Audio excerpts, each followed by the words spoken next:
Forgotten Love. I am an old man now.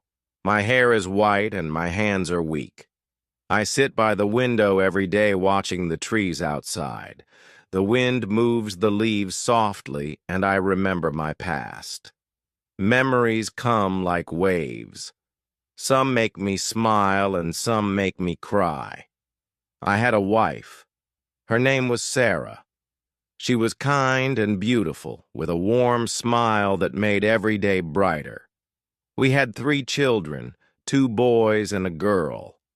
I worked hard every day to give them a good life. I wanted them to have what I never did. My wife cared for the house, cooked meals, and helped the children with their schoolwork. Our home was full of laughter and love. Years passed and the children grew up. They went to school, made friends, and started spending less time with us.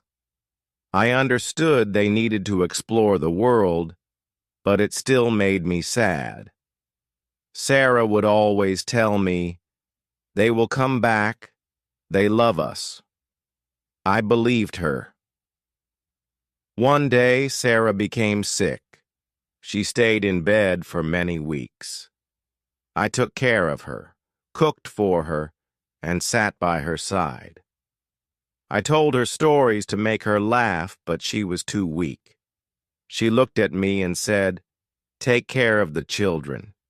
They need you." One night she closed her eyes and never opened them again. My heart broke into pieces. The house became quiet and lonely. I hoped my children would stay with me and feel the silence. But they were busy with their own lives. They came to visit less and less. One day they sat with me and said, "You cannot stay alone. It's better for you to live in a home for old people." I wanted to say no, but I saw no other choice. My heart hurt, but I nodded and went with them. Now I sit here alone. The days are long and the nights are cold. I think of Sarah and the life we had together. I ask myself, did I fail as a father? Did I do something wrong? But there are no answers, only silence. This place is called the Golden Years home. It is clean and quiet. There are other old people here, sitting in their chairs, lost in their thoughts. Some of them talk to me, but most of the time I sit alone. The nurses are kind, but they are busy. They bring me food, give me medicine, and sometimes smile at me. Every morning I wake up early. I sit by the window and watch the sunrise. The light paints the sky with colors, and for a moment I feel peace. Then the day begins, and I feel the emptiness again. I think of my children. Where are they? Are they happy? Do they think of me? I remember the times I carried them on my shoulders. We went to the park, played games, and laughed. I worked long hours to buy them new clothes and toys. I taught them to ride their bikes and helped them with their homework. My hands were tired, but my heart was full. They were my pride, my joy, my everything, but now they are far away. They call me sometimes, but their voices are hurried. "How are you, Dad?" they ask, and before I can answer, they say, "We're busy, take care." I understand. Life is hard, and they have their own families now, but still I wish they could visit more. One day a nurse gave me a notebook. She said, "Write your memories. It will help you feel better." At first I didn't know what to write. My hands shook as I held the pen, but then the words started to flow. I wrote about Sarah, her soft voice, her laughter. I wrote about my children, their first steps, their first words, their bright smiles. The notebook became my friend. Every night I wrote before I went to sleep. It felt like I was talking to someone, sharing my pain and my love. I hoped that one day my children would read it and understand how much I loved them. But sometimes I wonder if they will ever read it. Maybe they are too busy to care. Maybe they will forget me, just like they forgot to visit. These thoughts make my heart heavy, but I keep writing. It is the only thing I can do. The days in the home are all the same. Breakfast at 8, lunch at 12, dinner at 6. Between meals, I sit by the window or in the garden. The garden is small, but it has flowers, roses, daisies, and tulips. Sometimes I watch the birds. They sing and fly freely, and I wonder if they feel joy or loneliness like me. One afternoon, a young boy came to visit. He was the son of one of the nurses. He smiled at me and said, "Hi, Grandpa." His smile reminded me of my youngest son when he was little. The boy sat beside me and asked, "Do you have any stories?" I nodded and began to tell him about my childhood.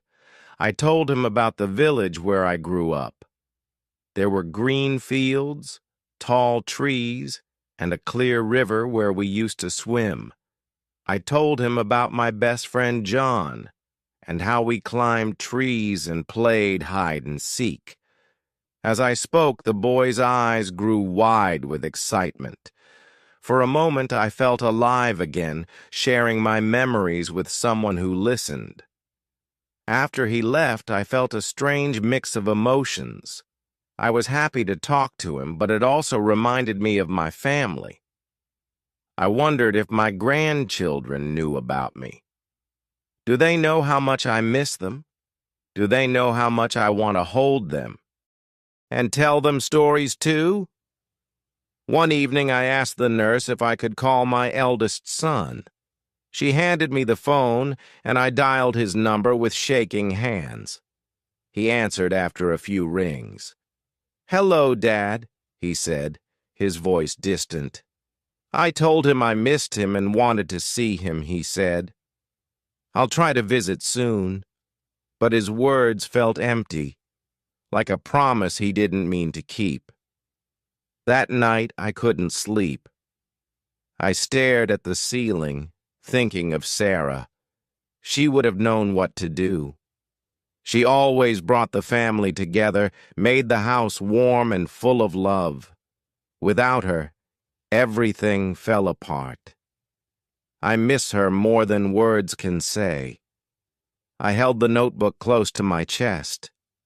"Sarah," I whispered, "if you can hear me, please tell our children to come. Tell them I'm still here, waiting for them." My voice cracked and tears rolled down my cheeks. The pain in my heart was too heavy to bear, but I kept hoping. Maybe one day they will remember me. Days turned into weeks, and I waited by the window every afternoon. I hoped to see one of my children's cars arrive. Each time I heard the sound of a car engine, my heart jumped. But every time it was someone else, a visitor for another resident, or a delivery van. My hope grew smaller with each passing day, but it never fully disappeared. One day I decided to write letters to my children. I found an old notebook and a pen in the drawer by my bed. My hands trembled as I began to write. The first letter was for my eldest son. I told him about my life here, about the quiet days and the memories that keep me company. I reminded him of the times I held his hand when he was little, teaching him how to walk and how to ride a bike. The second letter was for my daughter. I wrote about her smile, the way she used to sing while helping her mother in the kitchen. I told her how proud I was when she graduated from college. "You are my sunshine," I wrote, just as I used to call her when she was a child. The last letter was for my youngest son. I reminded him of our fishing trips and how he laughed when he caught his first fish. I told him that I missed his jokes and his laughter, which used to fill the house with joy. When I finished writing, I carefully folded each letter and placed them in envelopes. I asked the nurse to mail them for me. She smiled kindly and said, "Of course, Mr. Carter, I'll send them right away." For the first time in weeks, I felt a small spark of hope.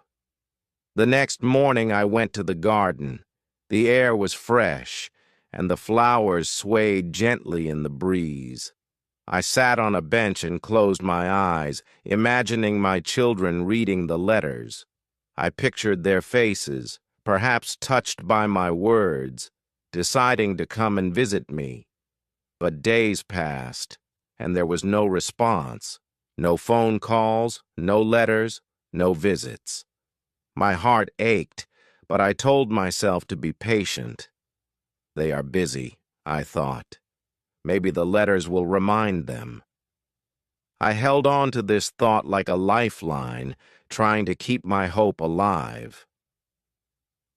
That evening, as I sat by the window, the young boy who had visited me before came back. He brought a small drawing he had made, a picture of me sitting under a tree with a big smile. "This is for you," he said, handing me the paper. My eyes filled with tears. "Thank you," I whispered, my voice breaking.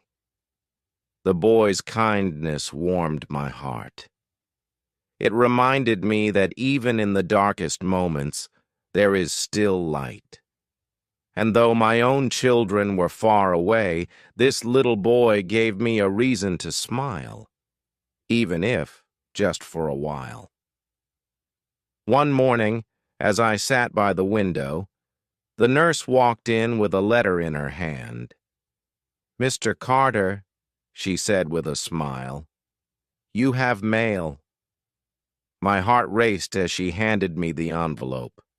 The handwriting was familiar. It was from my eldest son. My hands trembled as I opened it, my eyes scanning each word. He apologized for not visiting sooner. He wrote about his busy life, his demanding job, and how he often thought about me, but never found the time. He promised to visit soon and bring his children, my grandchildren, whom I hadn't seen in years. My eyes filled with tears, both of relief and longing. For the first time in months, I felt a spark of happiness. I read the letter again and again, memorizing every word. I showed it to the nurse, who smiled and said, "See, they do care, Mr. Carter." Her words gave me hope, but deep down I wondered if his visit would truly happen. A week passed, and then another.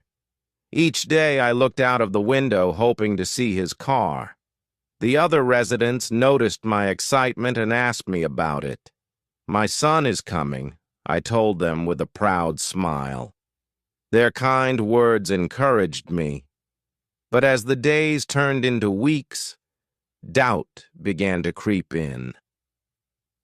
One afternoon, I decided to write again. This time, I wrote to my daughter. I told her about the letter I had received from her brother and how much it had lifted my spirits. I reminded her of the times we used to sit together and talk about her dreams.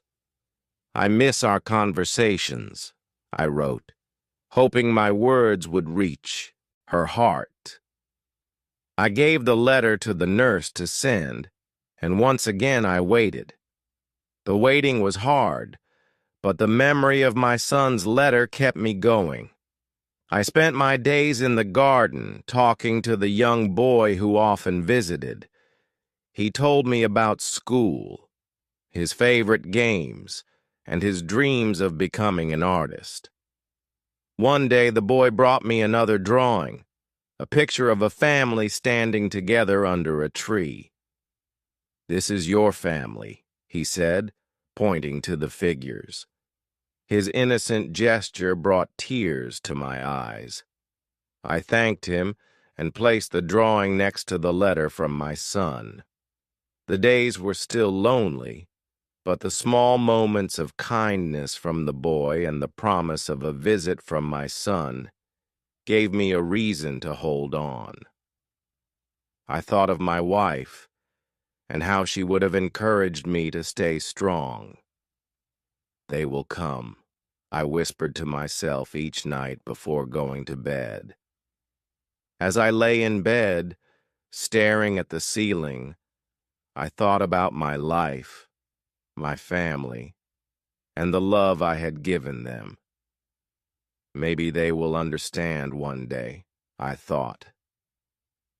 And with that, I closed my eyes, holding on to the hope that tomorrow might bring something new. One bright morning, I woke up to the sound of footsteps in the hallway. It wasn't the usual sound of the nurses or the staff. My heart began to race. I sat up in my bed, listening carefully. Could it be him? Could it be my son? The door opened slowly, and there he was, my eldest son, standing tall but looking hesitant. Behind him were two little children holding his hands. My eyes filled with tears, and for a moment I couldn't speak. He walked closer, his face a mix of guilt and warmth. "Daddy," said softly, "I'm here." I opened my arms, and he leaned down to hug me. It was the first time in years that I had felt his embrace. His children, my grandchildren, smiled shyly at me. "These are Emma and Liam," he said, introducing them. "They've been excited to meet you." I looked at the children and smiled. "Hello, Emma." "Hello, Liam," I said. They giggled and handed me drawings they had made. One was a picture of a house with a garden, and the other was of an old man smiling. "This is you, Grandpa," Liam said proudly. The room suddenly felt alive with their presence. My son sat beside me, and we talked for hours.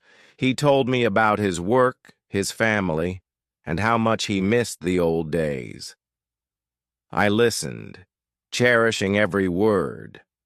I told him about the home, the kind nurses, and the little boy who often visited me. Before they left, my son promised to come again soon. "This time I mean it, Dad," he said firmly. His words filled me with hope. I watched as they walked out of the door, feeling a mix of joy and sadness. The visit was brief, but it meant everything to me. A few days later, my daughter came to see me. She had received my letter and decided to visit. She hugged me tightly, and we spent hours talking about her life, her struggles, and her dreams. She apologized for staying away for so long and promised to visit more often. For the first time in years, I felt surrounded by love. My children were finally beginning to understand. They saw me not as a burden, but as a father who had given them everything he could. Their visits became more frequent, and the emptiness in my heart began to fade. The young boy in the home continued to visit me, bringing his cheerful stories and drawings. One day he said, "You look happier now, Mr. Carter." I smiled and nodded. "Yes, I am," I replied. As the days turned into months, I realized that life was not about how much you give, but about the moments you share with those you love. My heart, once heavy with loneliness, was now filled with gratitude. I still missed my wife deeply, but I knew she would be proud. Her love had taught me to keep going, even in the hardest times. And now, as I sat in the garden with my children and grandchildren by my side, I felt at peace. Great job today. Make sure to review what you've learned and come back for more.